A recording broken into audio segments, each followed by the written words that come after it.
Saudara calon presiden nomor urut 1 Anies Baswedan berjanji mempermudah proses pinjaman bagi pekerja informal. Anies menyebut 95% Indonesia terdiri dari pekerja informal. Janji ini disampaikan Anies saat bertemu dengan para petani dan nelayan di Kendari, Sulawesi Tenggara. Anies menyebut 95% Indonesia terdiri dari pekerja informal, namun justru pinjaman pekerja informal sulit dibanding pekerja formal. 95% usaha di Indonesia itu non formal. Tapi kalau mau pinjam uang, yang mudah pinjam itu kalau formal. Kalau informal sulit pinjam. Betul tidak? Kapan kita mau maju kalau yang 95% tidak diberikan kemudahan untuk permodalan? Ini adalah salah satu perubahan peraturan yang akan kita lakukan supaya informal mudah mendapatkan modal. Calon Presiden nomor urut 2, Prabowo Subianto menyinggung soal penilaian Capres nomor urut 1 Anies Baswedan yang memberi nilai 11 atas kinerjanya sebagai Menhan. Prabowo menyatakan, emang gue pikirin. Hal ini disampaikan Prabowo di Palembang, Sumatera Selatan kemarin. Prabowo menyindir soal nilai 11 yang diberikan kepadanya atas kinerjanya sebagai Menhan. Prabowo menyebut tak memikirkan penilaian tersebut dan lebih takut akan penilaian dari rakyat. Ada yang mau kasih saya nilai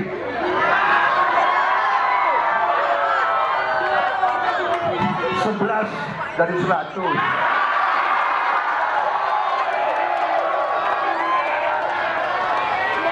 Saya sebagai anak Betawi, saya jawab, emang gue pikirin.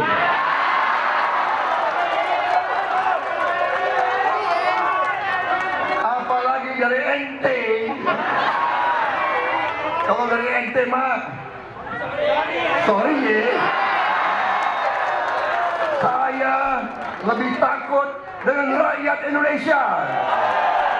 Rakyat Indonesia, silakan Anda beri nilai kepada saya. Calon Presiden nomor urut 3, Ganjar Pranowo menyebut rakyat tak takut intimidasi. Ganjar menyatakan rakyat diam, tapi keputusan memilih dilakukan saat ada di TPS nanti. Hal ini disampaikan dalam HUT ke-51 PDIP hari ini. Ganjar menegaskan perlawanan akar rumput dilakukan dalam diam dan dirasakan saat bertemu rakyat.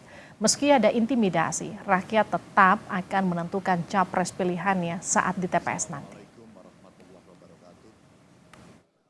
Kenapa ketika diintimidasi mereka melawan dengan cara diam?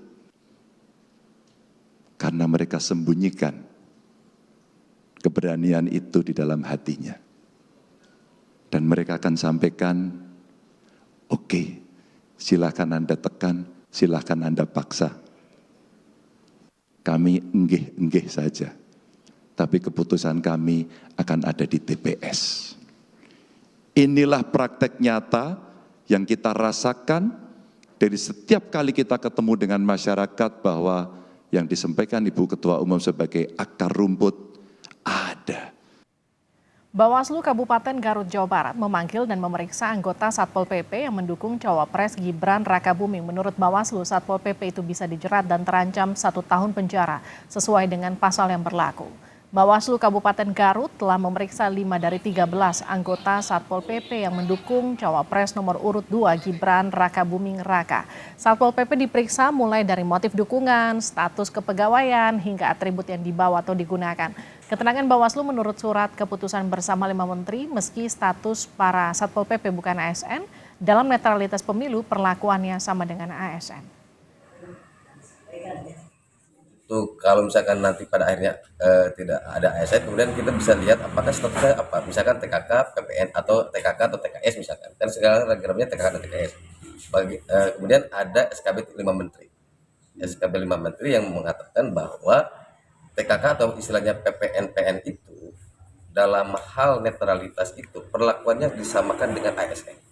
Untuk saat ini ya kita sangkakan pasal 280 ayat 3 yang tentang netralitas junto 494 tentang 1 tahun 12 juta.